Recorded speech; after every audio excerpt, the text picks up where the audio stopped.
Okay, I want you to go back in time for a second with me. Okay. Let's say it's, I don't know, 1995. You get a job offer in Tokyo or maybe London. The dream, right. Exactly. It's so exciting. But then you have to think about the sheer crushing weight of the logistics involved. Oh, the logistics. You're selling your house, you're packing a shipping container, you're saying goodbye to friends like you're heading to Mars. It was massive, heavy. It was a binary choice. You were either here or you were there. Yeah. And there was really no in between. Once you made that choice, you were locked in for years because the cost of, reversing it was just way too high. Right. It was a total burn the ships moment. Yeah. But I've been reading through this stack of articles and research we have for today, and it feels like that gravity has just evaporated. People are still moving abroad, maybe more than ever, but the nature of the move has completely mutated. It's not heavy anymore. It's weirdly light. That is the perfect word for it. Lightness. We were absolutely witnessing the rise of what sociologists and economists are starting to call the permanent temporary lifestyle. Permanent temporary. It's a paradox, obviously. It sounds like something a corporate consultant would make up to explain why I don't have a desk. It does sound like buzzword bingo, I'll give you that. But it actually describes a very specific and growing demographic. We aren't talking about, backpackers on a gap year. No. We're talking about professionals, families, entrepreneurs who treat residency not as a marriage, but more like a subscription service. Which is a wild concept. The idea that you can subscribe to a city, live there fully, and then just cancel and renew somewhere else. Exactly. So, okay, the mission for this deep dive is to figure out how we got here. Why are people trading settling down for settling in? And honestly, I want to know if this is actually a sustainable way to live or if it's just a recipe for burnout. That is the big question. And to answer it, we really have to look at the convergence of three big things. A shift in economic incentives, a huge leap in what we call operational capacity through tech, and a massive evolution in the global housing market, specifically in Asia. All right, let's start with the people themselves, because we have to deal with the terminology. The word expat. It carries a lot of baggage, doesn't it? When I say expat, I picture a guy in a linen suit in Hong Kong in, 1980, drinking a gin and tonic. With a full relocation package from a bank. The company man. Yes, the company man. That was the classic archetype. He was sent there by headquarters, he had a hardship allowance, a housing stipend, and most importantly, a return ticket. He knew exactly when the assignment ended. He was a visitor with a platinum credit card. Pretty much. And on the other side of that, you had immigrants, people moving for survival or a better life with the full intention of staying forever, becoming citizens. Wait, two very different things. Correct. But the sources we're looking at today highlight this massive gray area that has opened up between those two poles. The modern expat, and you're right, the term itself is getting a bit outdated, isn't necessarily sent by a company. They're sending themselves. They are sending themselves. So they aren't looking to become citizens of, say, Thailand or Portugal, but they also aren't just tourists. No, and that's the key distinction, isn't it? A tourist sort of observes a place. Exactly. This new demographic inhabits it, but, and this is the crucial part, they view their stay as a flexible chapter. The source material uses a great metaphor for this. Go on. It's less like buying a one-way ticket and more like taking out a long-term lease on an experience. But isn't that just incredibly stressful? I mean, I get anxious just thinking about moving to a new apartment 3 blocks away. The idea of moving my entire life to a new country without that corporate safety net sounds like a logistical nightmare. 20 years ago, absolutely. It would have been a full-time job just to manage the paperwork. But this brings us to the first big enabler, technology. And I don't just mean Zoom exists so I can work. Yeah. Everyone knows about remote work. Yeah. That's old news. We need to look deeper at the operational layer. Think about all the friction points back in 1995. Okay. To rent an apartment, you needed a local bank account. To get a bank account, you needed a utility bill. To get a utility bill, you needed a lease. It was a bureaucratic loop of doom. I have been there. It feels like the system is specifically designed to reject you. Today, that loop has basically been broken. You have fintech apps that can hold 30 currencies and work instantly in Jakarta or Berlin. You have e-visas that get processed in 24 hours. You have cloud infrastructure that means your office is just a login, not a filing cabinet. So the bridge between your old life and your new life is now digital. It is. The friction, the transition cost, has dropped to near zero, and that allows for what the research calls phased relocation. Relocation. Yeah, this is really interesting. In the past, you had to commit blindly. You moved, and you just prayed you liked it. Right. Now you can test drive a life. The test drive. So you go for a month. Exactly. You go for 3 weeks, maybe a month. You keep your job. You work remotely. You see if you like the humidity, the food, the pace of the city. And if it doesn't fit? You fly home. No harm, no foul. You haven't sold the house yet. This ability to just dip your toes in completely changes the psychology of moving. It takes away the fear of failure. That makes a ton of sense. It just lowers the stakes completely. But I want to push back a little on the why. Because, sure, it's easier to move now, but why go through the hassle at all? Is it really just about better weather and beach vibes? There is a lifestyle component for sure, but the primary driver is cold, hard economics. We have to talk about the rent crisis in global capitals. Oh, don't even get me started. You look at London, New York, Sydney, Toronto, it feels like the social contract is breaking. How so? You work a good job, you make good money, and you're still living in a shoebox with 2 roommates. That is the reality for millions of professionals. The cost of living in these so-called Tier 1 cities has outpaced wages for a decade now. It's the hamster wheel. It is. The sources call it the quality of life ceiling. You hit a point where working harder doesn't actually buy you a better life. It just buys you the ability to stay in the same expensive place. So this permanent temporary lifestyle is a reaction to that. It's a reaction, and it's based on something called geographic arbitrage. Geographic arbitrage. That's just a fancy way of saying earning dollars and spending bet. Right. In its simplest form, yes. But it's really about decoupling your income from your location. If you can earn a London salary but live somewhere, the cost of living is 60% lower. You haven't just moved. You've effectively given yourself a massive raise. And it's not just about saving money, is it? It's about what that money buys you. Precisely. It buys you a Mediterranean rhythm or Southeast Asian convenience, or it buys you fresh food, better health care, and time. The data shows this migration from global capitals to what they call secondary cities. So think Valencia instead of Madrid. Or Chiang Mai instead of Singapore. Exactly. Honestly. I get the appeal. You trade the hustle and, the prestige of the big capital for a community that actually has time to eat dinner together. The source has a comparison table that's pretty stark. Yeah. In the global capital, you get high status, high stress. Right. In the secondary city, it's moderate status, high well-being. And for a lot of people, especially post-pandemic, that trade-off is a no-brainer. Okay. I'm with you on the why. It sounds great. Uh-huh. But here is where I start to get skeptical. Okay. I'm thinking about the logistics of actually living this way. Not for a week, but for a year. Go on. Well, you can't live in a hotel for a year. It's depressing, it's tiny, it costs a fortune. But you also can't sign a standard 12-month lease if you might want to leave in 4 months. Oh. And you're going to buy a sofa and a blender and a mattress every time you move. And then what? Sell it on Facebook Marketplace when you leave. Yes, that sounds like an actual nightmare. You have hit on the exact Goldilocks problem that held this lifestyle back for years. Hotels are too transient and expensive. Traditional rentals are too rigid and, empty. And let's be honest, Airbnb has become so inconsistent, you never know if the Wi-Fi will work or if the desk is just an ironing board. Ugh, the laptop on the bed situation. No. Not sustainable if you're a professional.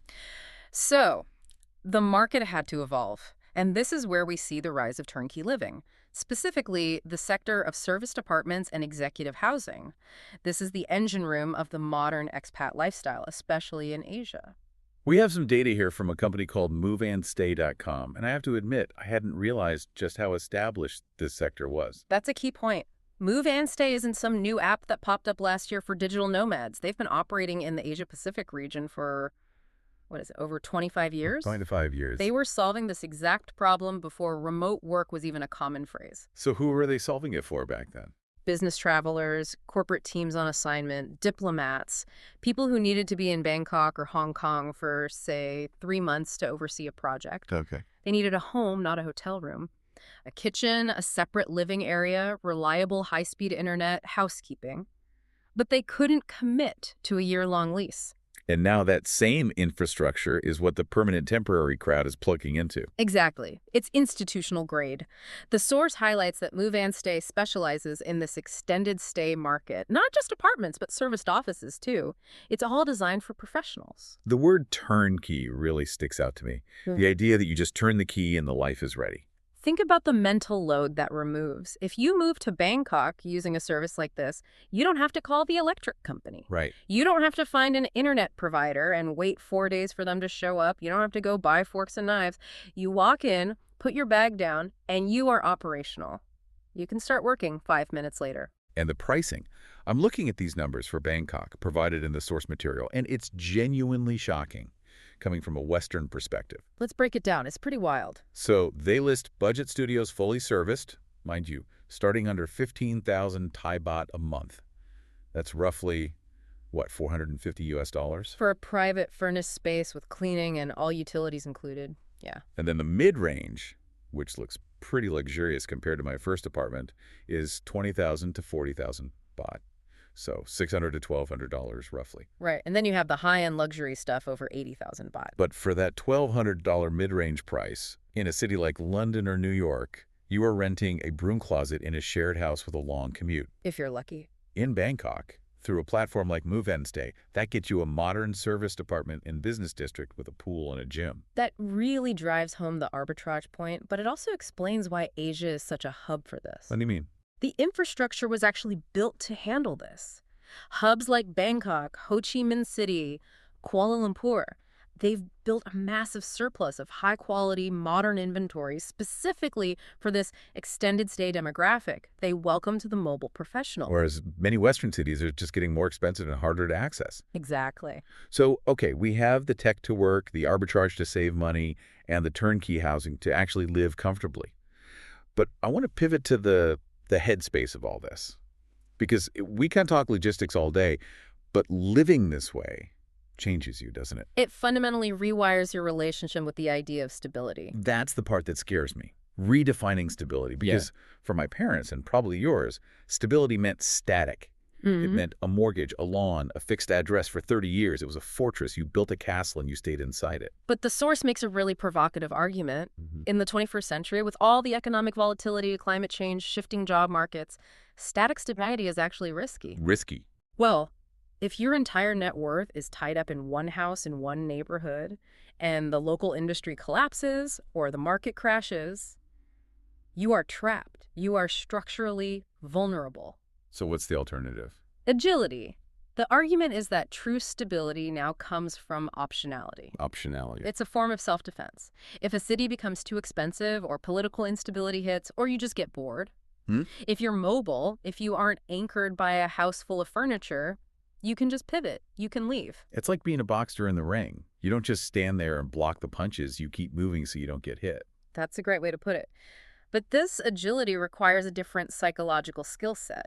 The sources talk about a concept called emotional efficiency. See, emotional efficiency sounds terrible to me. It sounds cold, like you're rationing your feelings because you know you're going to leave. Like, don't get too close to Dave. I'm moving to Vietnam in November. I thought the same thing at first. It sounds robotic. But if you read the accounts of people living this way, it's surprisingly the opposite.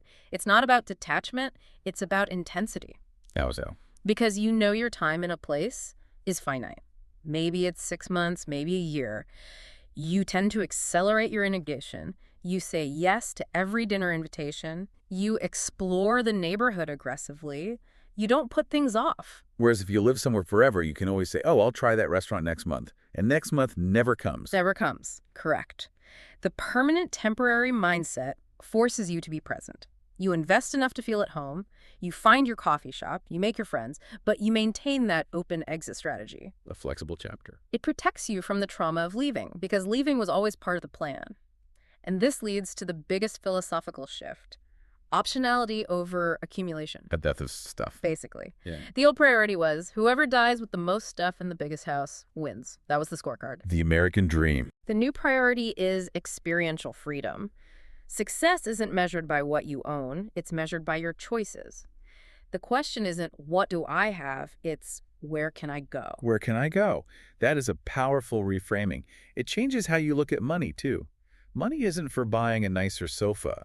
It's for buying the freedom to be in Tokyo next month if you need to be. And that brings us right back to the housing solutions like move and stay. For this demographic, owning furniture is a burden. A couch isn't an asset, it's an anchor. It's heavy.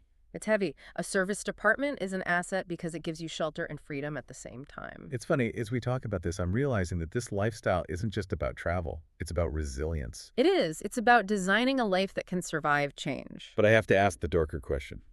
Does this lead to loneliness? If everyone is just passing through, do you ever really build a community? Or is everyone just a permanent temporary friend? That is the valid critique. And the sources acknowledge it. It takes more effort to build community. When you are mobile, you have to be proactive. But the counter-argument is that the communities you do build, often with other global citizens, are incredibly strong because you share this specific worldview. Right. You aren't just neighbors by accident. You are peers by choice. And thanks to those digital bridges we talked about, you don't really lose those friends when you move. You just switch them to the digital layer until you meet up in the next city. Exactly. The network becomes global rather than hyper-local. So let's bring this all together. We've gone from the heavy shipping containers of the 90s to the backpack and the service department of the 2020s. We've seen how tech removed the friction and how economic pressure is pushing people out of the big traditional hubs. And we've seen how specialized infrastructure like the 25-year history of move and stay in Asia has made it operationally possible for professionals, not just kids, to live this way. It really challenges the definition of home, doesn't it? It does. I think we're moving from home as a place to home as a process. That's deep. Home is a process. It's a skill you develop, the skill of landing in a new city, unpacking your bag in a turnkey apartment, connecting to the Wi-Fi and saying, okay, I live here now. I want to leave the listener with a thought that I've been chewing on since I started reading this brief. Okay. We spend so much energy in our lives trying to secure a forever home. We think that safety comes from that deed and those four walls. But maybe that's a false sense of security in a world that's constantly changing. Exactly. Is it possible that true security, real deep confidence, doesn't come from the fortress you build around yourself? Maybe it comes from knowing that you could be at home anywhere. That if you had to drop everything and land in Bangkok or Lisbon or Seoul tomorrow, you'd be okay. You'd know how to turn the key and start living. That is the ultimate freedom, the knowledge that you can handle the world wherever you happen to be. And honestly, that sounds a lot lighter than a shipping container. Thanks for diving in with us today. Pleasure as always. We'll see you on the next deep dive. Stay curious.